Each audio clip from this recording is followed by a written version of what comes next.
Hello दोस्तों, आपका मेरे चैनल में स्वागत है। दोस्तों आज मैं class 8th lesson 7 water water everywhere लेकर आया हूँ। इस चैप्टर को मैं पूरा आपको हिंदी में एक्सप्लेन करूँगा। यदि वीडियो अच्छा लगे तो लाइक करके ज़रूर जाना। तो चलते हैं चैप्टर की तरफ। लेसन 7 वाटर वाटर एवरीवेयर, पानी ही पानी हर जगह। वाटर का अर्थ होता है पानी और एवरीवेयर का अर्थ होता है हर जगह। तो पानी ही पानी हर जगह। Do you like rainy season, क्या आप बरसात का मौसम पसंद करते हैं?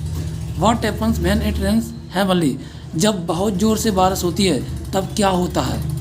What happens, तब क्या होता है? जब बहुत ज़ोर से बारिश होती है तब क्या होता है? थर्ड पॉइंट दिया है What will you do in case there is a flood, अगर बाढ़ आ जाए तब आप क्या करेंगे? चलते हैं अगले पार्ट पर। On a very heavy rainy day, बहुत ज़ोर बारिश के दिन the headmaster of a village, headmaster जो थे ऑफ अ विलेज, एक गांव के school, of a village school, एक गांव के स्कूल के हेडमास्टर, डिस्कस द कॉसेस, वो चर्चा करते हैं, डिस्कस करते नहीं चर्चा करते हैं, किस कारण पर? कॉसेस करते हो कारण पर, एंड इफेक्ट और प्रभाव पर, ऑफ फ्लड्स, बाढ़ के और इसके प्रभाव के बारे में वो बात करते हैं, चर्चा करते हैं। विथ हिज स्टूडेंट्स, अपने विद्यार्थियों के साथ। He began to talk to the student, और बात करना शुरू करते हैं विद्यार्थियों से। स्टूडेंट्स का अर्थ होता है विद्यार्थी। Headmaster HM, headmaster, it's rainy cats and dogs, बहुत मूसलाधार बारिश हो रही है। दोस्तों ये इडियम्स है, यानी इडियम्स का अर्थ होता है मुहावरा। It's raining cats and dogs, जिसका अर्थ होता है मूसलाधार बारिश होना। विनय कहते हैं सर डू यू मीन, क्या आपका यह अर्थ है? कैट्स एंड डॉग्स, कुत्ते और बिल्लियाँ, यानी कैट्स एंड डॉग्स, कुत्ते और बिल्लियाँ, और फॉलिंग फ्रॉम द स्काई, आसमान से कुत्ते और बिल्लियों की बारिश गिर रहे हैं। विनय कहता है अपने हेडमास्टर से कि सर क्या आपका कहने का तात्पर्य यह है कि आसमान से कुत्ते और बिल्लियाँ गिर रहे हैं? हेडमास्टर नो नहीं, I mean it's raining heavenly, मेरा कहने का अर्थ है कि बहुत ज़ोर से बारिश हो रही है। द ईडियम, यह मुहावरा है, ईडियम का अर्थ होता है मुहावरा।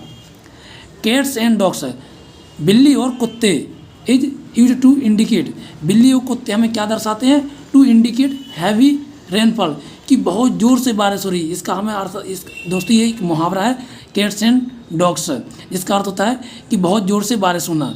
तो हेडमास्टर कहते हैं कि इसका अर्थ ये नहीं कि आसमान से कुत्ते और बिल्लियाँ गिर रहे हैं, इसका अर्थ है कि बहुत ज़ोर से मूसलाधार बारिश हो रही है। अर्जुन ओ अच्छा, इट्स इंटरेस्टिंग, यह बहुत रुचिकर है। Headmaster do you know what are disaster, क्या आप जानते हैं आपदा क्या होता है? मीन, और आपदा का क्या अर्थ होता है? डू यू नो, क्या आप जानते हैं व्हाट डिसास्टर मीन, आपदा का क्या अर्थ होता है?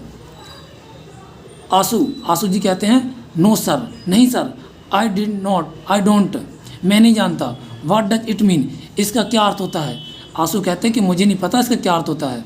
तो हेडमास्टर कहते हैं disaster is an unexpected event, disaster एक ऐसी घटना है जिसकी हम एक्सपेक्ट नहीं कर सकते हैं, हम सोच भी नहीं सकते हैं, एक ऐसी घटना है। सच एन एक्सीडेंट, जैसे एक एक्सीडेंट हुआ, यानी एकाएक हो जाना, हमें पता ही नहीं था कि एक्सीडेंट हो जाएगा तो एक्सीडेंट हो जाता है। ऐसे ही एक अनएक्सपेक्टेड, मतलब ना चाहते हुए भी ऐसी घटना हो जाना, उसे हम क्या कहते हैं? डिसास्टर करते हैं। जैसे एक्सीडेंट हो जाना किसी का, वो हम थोड़ी ना चाहते किसी का एक्सीडेंट हो जाए, तो उसे क्या कहते हैं? डिसास्टर कहते हैं। आ फ्लड, जैसे बाढ़ आ जाना, और आ फायर, आग लग जाना, तो ये सब क्या होती हैं? डिसास्टर होती हैं। जैसे हिंदी में कहते हैं आपदा। इट किल्स और इंजरीज, इससे क्या होता है? किल्स, मरते हैं, और इंजरीज, घायल हो जाते हैं। इंजरीज का अर्थ होता है घायल हो जाना। अ लॉट ऑफ पीपल, बहुत सारे लोग। अ लॉट ऑफ का अर्थ होता है बहुत सारे, और पीपल का अर्थ होता है लोग। बहुत सारे लोग क्या हो जाते हैं? घायल हो जाते हैं, और मर भी जाते हैं कई लोग तो। और cause a lot of damage, जिससे बहुत ज़्यादा नुकसान होता है। डैमेज यानी नष्ट हो जाता है। टू प्रॉपर्टी, संपत्तियों का बहुत ज़्यादा क्या हो जाता है? डैमेज होता है, नष्ट हो जाती हैं प्रॉपर्टी, संपत्तियाँ जो रहती हैं हमारी। और जब डिसास्टर होता है, पड़ता है कभी कभार, तो हमारी प्रॉपर्टी जो रहती है वो क्या होती है? नष्ट हो जाती हैं, ख़त्म हो जाती हैं। तो दोस्तों आज के पार्ट में इतना ही, अगले पार्ट में लेकर आऊँगा ये वाला पार्ट। तो तब तक के लिए थैंक यू दोस्तों।